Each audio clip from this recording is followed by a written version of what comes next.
So we're going to find the gap between the motor assembly and the mirror mounting bracket.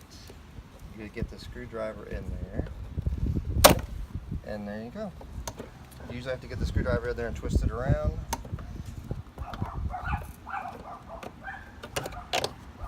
And we will disconnect the defroster wires. And there we go. There's... Okay, awesome.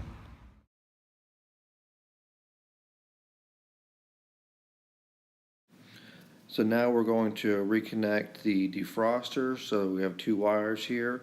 Make sure that you connect them properly, that metal is into metal and that it's not hanging outside between the cap and the metal. So they should be firmly on there. Next thing we're going to do is these two bottom clips need to be inserted in so that when you snap it in place, your mirror is secure.